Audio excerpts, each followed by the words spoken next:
All right, welcome to this deep dive we've got for you. It's about climate financing in the Global South. Pretty huge topic. I mean, it's important, obviously, and kind of complicated. It really is. Yeah, so we're going to be looking at, some of the problems, but also some of the successes, so that's good. But first, let's define climate financing. What does that even mean? Basically, it's the flow of money from developed countries to developing countries to specifically help them address climate change. Oh. And it really comes from an understanding that a lot of these countries in the Global South, they face the biggest impacts from climate change, Right. even though they contribute the least to the global emissions. Yeah. So there's that ethical aspect of it, of shared responsibility, really. So it's not just about helping them reduce emissions. It's also about adapting to the changes that are already happening. Exactly. Gotcha. Yeah, we're talking about funding everything from, renewable energy projects like huge solar farms to developing climate-resilient agriculture. So thinking things like drought-resistant crops. Okay. And even strengthening their infrastructure so that they can withstand, all those extreme weather events. Yeah, that makes sense. I mean, you can't just expect nations who are already dealing with development challenges to just single-handedly handle this global crisis. You got it. Yeah. Right. It really is a strong ethical dimension there. And actually, the Paris Agreement, they set this goal of mobilizing $100 billion annually by 2020 to support these efforts. Wow, $100 billion. Did we hit that? Well, that's kind of where things get tricky. We're still falling short, and that's not the only problem either. Oh, okay. Now I'm interested. So if the money's not flowing like it should, what's stopping it? So one big roadblock is just access. Imagine trying to get through this maze of paperwork and procedures just to apply for these funds. Yeah. A lot of these developing countries just don't have the resources or the expertise to manage this whole bureaucratic process. Yeah. So even when the money's there, it doesn't always get to the places where it needs to go. So it's not as simple as just writing a check and, that's it. Not at all, no. There's also conditionality, which is the strings attached to some of these funds. Oh, okay. Yeah. So imagine a country needs funding for, let's say, building seawalls to deal with rising sea levels. Right. But the funding is only available if they adopt certain trade policies that, the country giving the money wants. Okay. That's where things get complicated. Right. Yeah. That has a whole other layer to it. So access and these conditions, those are two big problems. What else is, kind of standing in the way? Well, another big imbalance is the focus on mitigation over adaptation. So mitigation is about reducing emissions, shifting to, renewable energy sources. Okay. But adaptation is about coping with the impacts that are already here. Sea level rise or extreme heat. So we're putting more money into stopping future emissions than we are into helping people deal with the problems that are happening right now. Unfortunately, yes. Oh, wow. Most of the climate financing is actually going towards mitigation. Okay. While adaptation efforts, which are crucial for the survival of a lot of these Global South communities, they often just, get less attention. And then on top of that, remember those development challenges we were talking about? Right. Well, a lot of these nations are already struggling with debt. Yeah. And a lot of this climate financing actually comes in the form of loans, Okay. not grants. So we're basically adding to their financial burden while they're, trying to deal with this crisis that they didn't even cause. Exactly. Oh, it's a huge problem. Yeah. With a lot of different facets and really needs some out-of-the-box solutions. Right. Okay, so access issues, conditional funding, this imbalance in spending priorities, and then, adding more debt. It sounds kind of bleak. Yeah. So is there any reason to be optimistic here? What are some potential solutions that can actually make a difference? Well, there definitely are. And that's what we'll talk about next. Okay, good. So we've talked about some pretty big challenges when it comes to climate financing, but you said there's hope. What are some of the solutions that could actually work? Well, one important thing is transparency and accountability. Yeah. Imagine if we had a system where it's really easy to track where these climate funds are going, how they're being used, and the impact they're having. Right. If we had that kind of transparency, it would not only build trust, Right. but it would also make sure that the money is going to the to places and projects that need it most. Right. So it's about making sure that the money is actually getting to the communities it's supposed to help and being used in a good way. Exactly. And transparency, it really goes hand in hand with giving local communities more power. Okay. Like, imagine these communities not just being passive recipients of aid, Right. but actually being involved in making the plans to fight climate change. Right. When you include local knowledge and priorities, you end up with solutions that are more sustainable and have a bigger impact. So it's about moving away from these top-down approaches and recognizing the knowledge and the strength that these communities already have. Exactly. And then there's all these new and exciting ways to finance climate action. Things like green bonds and what they call blended finance models. Yeah, you mentioned those earlier. Can you explain those a little bit more? Like, how do they work and what makes them so promising? Sure. So imagine you could invest in a bond that not only gives you a return on your investment, but it also helps to build a huge wind farm in, a developing country. That's what green bonds are. They let investors directly support projects that are focused on the climate. And they've become really popular in the last few years. So it's like investing, but knowing that your money is also going towards something good, a greener future. Exactly. I get it. Yeah, that makes sense. What about blended finance? What's so unique about that? Well, with blended finance, the idea is to use public money strategically Okay. to get private investors interested. Think of it like a jumpstart. You use a smaller amount of government money to make investments in developing countries less risky. Right. And that makes them more appealing to private investors who might otherwise be, kind of hesitant because they see it as too risky. So you're using a little bit of public money to attract a lot more private money to fight climate change. Exactly. Gotcha. And that has the potential to really scale up climate financing, like way more than what we could do with just traditional aid.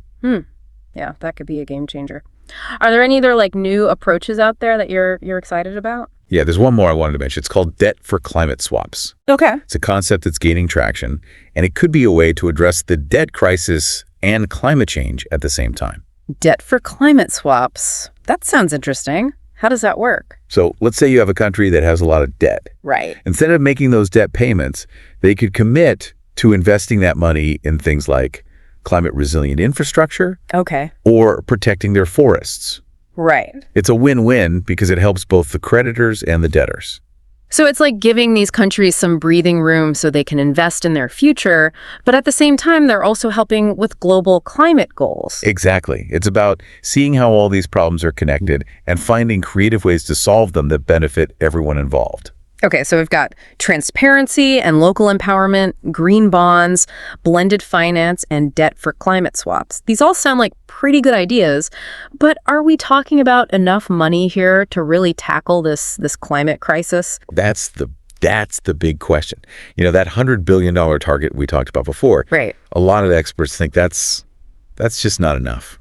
Okay. We're going to need trillions of dollars to really finance climate action in the right way over the next few decades. Trillions. Wow, that just puts it into perspective. Yeah. That's a huge number. It is. It really shows you just how big this problem is. It does. And it also highlights how important it is to look at every possible way to raise money from both public and private sources. Right. From traditional aid to these new innovative mechanisms. So it's not just about the amount of money. Right. It's also about making sure it's used effectively. Exactly. Okay. And that brings us to the whole idea of capacity building. Capacity building. What does that mean when we're talking about climate financing? It's about giving local governments and organizations the skills, the knowledge, and the resources they need to manage climate funds effectively. Right. And to actually implement projects on the ground. It's about investing in training, Go ahead. developing expertise, Right. and strengthening institutions so that climate action can be driven by local communities and be something that lasts. So instead of just giving them the fish, you're teaching them how to fish. Exactly. Yeah. It's about creating an impact that lasts. Right. That goes beyond just giving money to individual projects. It's about building resilience and helping these communities to create their own path toward a sustainable future. That makes sense. So we've covered a lot here. Yeah. From the roadblocks to the potential solutions like transparency, innovative financing, debt swaps, capacity building. It's a lot. It's a lot. It's a complex. Yeah. A lot of interconnected challenges Yeah. and opportunities. Right. But before we move on, is there anything else you think our listeners should know about the state of climate financing today? Yeah, actually. Okay. There's one more thing that I think often gets overlooked, and it might be the most important thing of all. Okay, I'm listening. What is it? It's that we need to change the way we think about climate financing. Okay. We need to stop seeing it as charity or a burden Right. and start seeing it as an investment in our shared future, an investment in a world that's more just and more sustainable. So you're saying it's not just about helping them over there. Right. It's about understanding that we're all connected. Exactly. We all share this planet.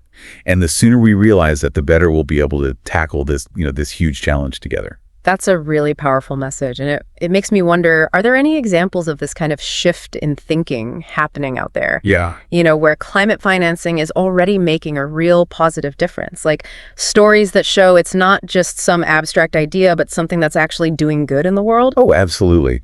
There are some amazing success stories out there. And that's what we're going to look at next. Okay, great. So you mentioned some inspiring success stories where climate financing is really making a difference. Can you give us some examples, like what's possible when we do this right? Yeah, definitely. Let's start with Rwanda. Okay. They've been praised as like a model for green growth. They've used climate finance to invest a lot in renewable energy and sustainable agriculture. They've set these really ambitious targets for reducing emissions, and they've made some real progress in things like reforestation and protecting biodiversity. So Rwanda is showing that you can have climate action and economic development at the same time. Yeah. Even in a country that's facing a lot of challenges. Exactly. And they've been smart about it. They've used climate finance to attract private investment and to build up their own capacity. Okay. Like this whole system approach. Right. That's getting some impressive results. That's really great to hear. Are there any other examples that show how climate financing can empower communities and create positive change? Yeah, and another really inspiring example is Bangladesh. They're right on the front lines of climate change, Yeah. facing rising sea levels and more intense cyclones. Right. But they've also been leaders in something called community-led adaptation. Okay, well, what does that look like in practice? So imagine like coastal communities in Bangladesh. Yeah. They're working together to build cyclone shelters. They're planting mangrove forests to protect their coastlines. Okay. And they're developing early warning systems so they can be ready for extreme weather. Right. That's what community-led adaptation is all about. It's about giving people the power to take charge of their own resilience. So it's not just about these huge infrastructure projects. It's also about supporting local knowledge and solutions that are specific to each community. Exactly. Okay. And these community-led initiatives have been really effective in reducing vulnerability and helping people cope with climate change. Wow, these stories about Rwanda and Bangladesh are really inspiring. They give you hope that things can change, Definitely. when climate financing is combined with good planning and community involvement. Yeah, they do. Yeah. And they remind us that even though there are challenges, there's also real progress happening. People are being innovative. They're working together. They're finding ways to build a better future, Right. even in the parts of the world that are most vulnerable. I think that's a really important message to remember as we wrap up this deep dive. Yeah. It's easy to get discouraged when you think about how big this climate crisis is, but these stories give us some hope I do. and some inspiration. Yeah, and I think they underline how important it is to stay informed and involved and hopeful. We all have a role to play in supporting climate action, whether that's by advocating for new policies or supporting organizations that are doing work on the ground, or just by making more mindful choices in our own lives.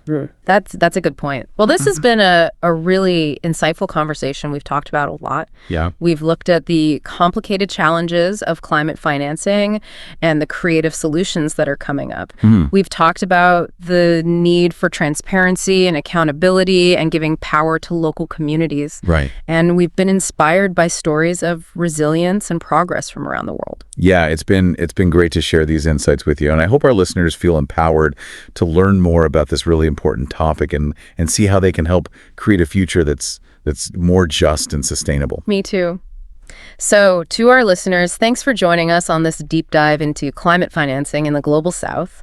Remember, knowledge is power, and together we can make a difference. Until next time, stay curious. And still engage.